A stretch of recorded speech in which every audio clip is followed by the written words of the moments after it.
After Manchester United's loss to West Ham, the board decided to act quickly and sacked Erik Ten Hag, the previous manager, on Monday. Then on Tuesday, Sporting Lisbon came out and said that United had made an approach for their manager, and then yesterday it was all confirmed that he would become the new manager, or head coach, actually, more significantly.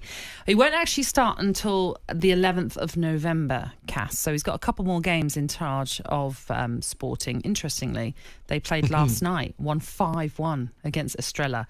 So even the news of his departure hasn't quite rocked them yet. And fascinatingly as well, they've got Manchester City next in the Champions League. Yeah. So that's his way of introducing himself to the Premier League, to see if he can get a result at home against City. One more game to come, as I mentioned, Braga away, before he then switches to the Premier League. But first of all, let's get your take on the whole situation, because Ruud van Nistelrooy is going to be in charge then for the next few games until November the 11th.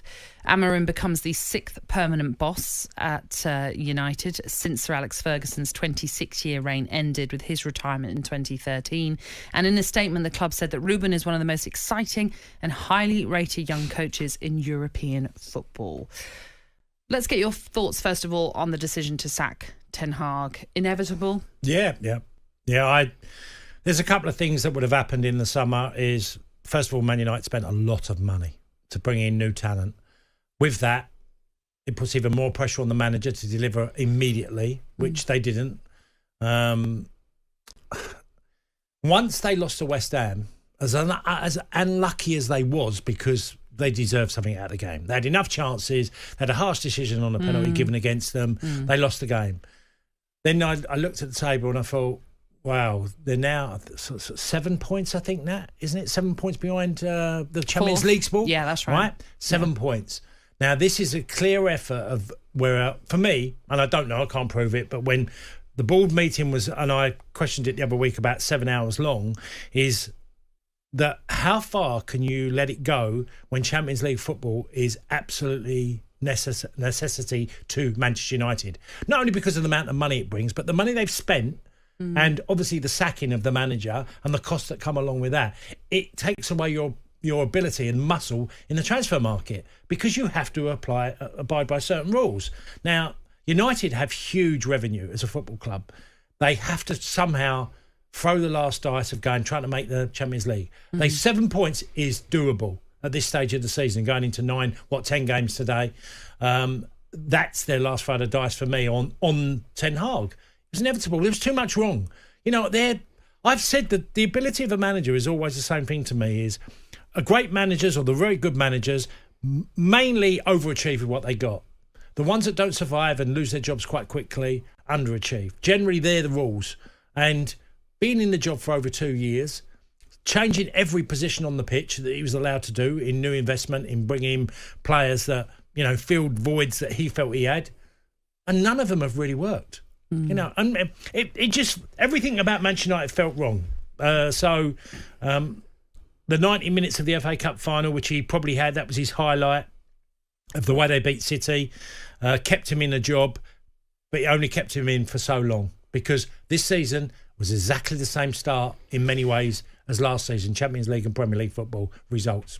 Yeah, I mean, you're right. Obviously, you look back on the course of his tenure, won the League Cup, won the FA Cup, but last season was the most disappointing in terms of the Premier League. Their lowest ever finish. I think it was their lowest points tally as well. Low on goals. Their ability, they're also low on goals this season as well. 8 goals scored, I think, through 9 games. Through 9 games. They're 14th in the table as things stand, having won just 3 of those 9 games. Gyökeres, who plays for Sporting, he's got 16 goals, league goals.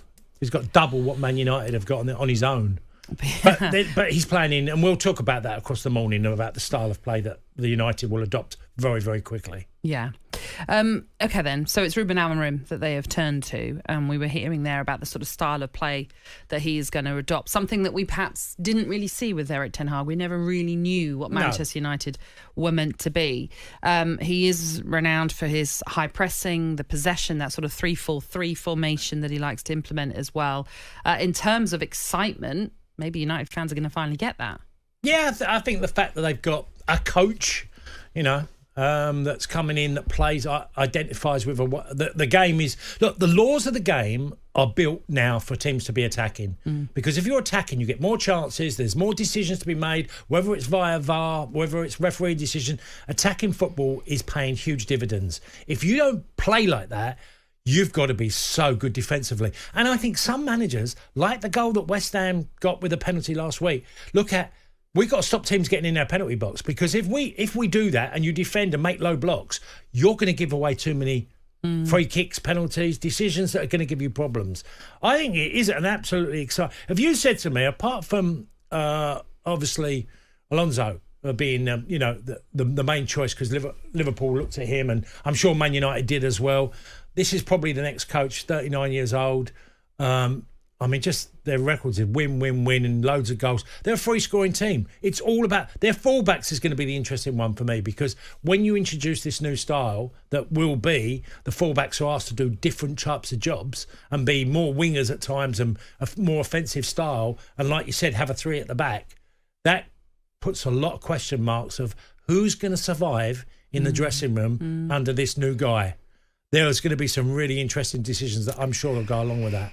Yeah, absolutely. And maybe that's why, in part, they've decided to sort of, obviously along with Sporting Lisbon, maybe not wanting to lose him as quickly as they could have done, because they're letting him stay on for those extra 2 games. And maybe it means that we will see in the international break, because that's when he comes in, that he'll be able to work with that team properly to prepare for his first game in charge, which will be away to Ipswich on the 24th of November. On AM, on DAB, via the talkSPORT app and on your smart speaker. talkSPORT.